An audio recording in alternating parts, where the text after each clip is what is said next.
سلام دوستان عزیز، خوش اومدید به برنامه دیگه. من میخوام یه قیمتی خوشمزه واسه شما دوست داشتین این طریق کنم. من اینجا سیزن خلال کردم برای خودشته.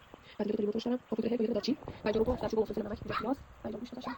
سه بسیار سیب خوشمزه رو خوشم کنم قیمت. و اینجا لپه داشتم. و اینجا برنج. من لپه رو میشونم، آماده میکنم پودر هل رو به لپه اضافه کنم با یه ذره دارچین. که خوشبو خوشم میکنه. لطفاً با من همراه باشید. من داشتم داغ بشه داخل زیر هست. و همچنین من پیاز رو اضافه میکنم.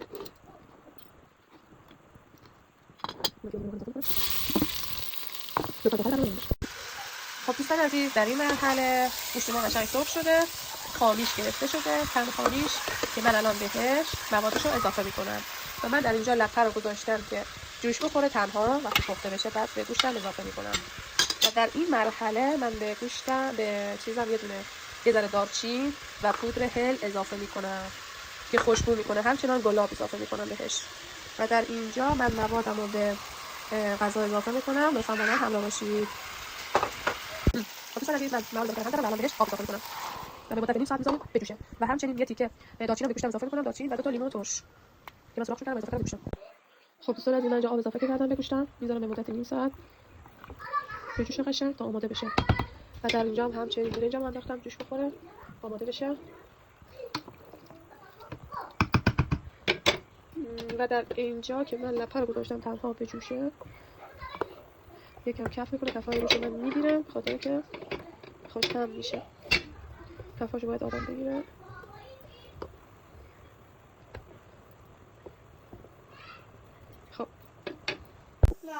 خب دوستان عزیز، برای ته‌دیگی خیلی خوشمزه اینجا 2 تا تخم مرغ دارم، ماست دارم و زعفران.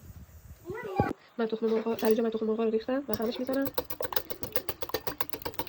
قشنگ همش میذارم. بعد بهش اندازه 3 تا قاشق ماست اضافه میکنم. 2 تا قاشق اضافه میکنم و نگاه میکنم که آیا بازم لازم هست یا نیست. نه دیگه لازم نیست، 2 تا قاشق بس. و همچنان اینجا من بهش زعفران اضافه میکنم، زعفرانی که قبلا دم کشیده. اینجا بهش زعفران اضافه میکنم.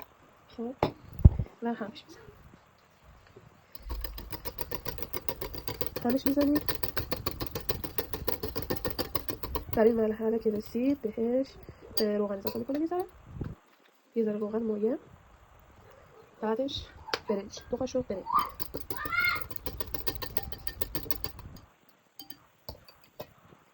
خب دوستان عزیز، من اینجا برنج بهش اضافه کردم و اینا رو الان به قابلمه اضافه میکنم و میذارم که بعد بهش برنج رو اضافه میکنم.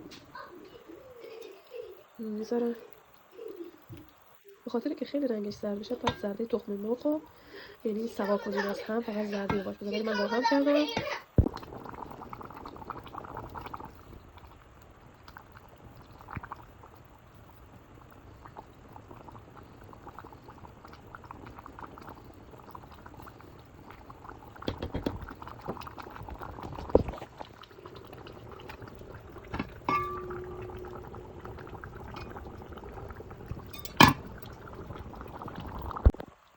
خب دوستان عزیز، در اینجا قیمه من درست شد.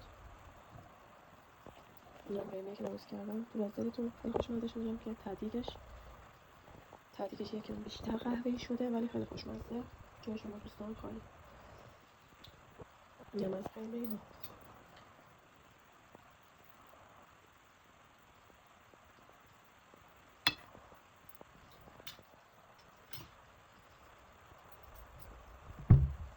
تا یه برنامه دیگه شما رو به خدای بزرگ میسپارم. خدا نگهدارشون.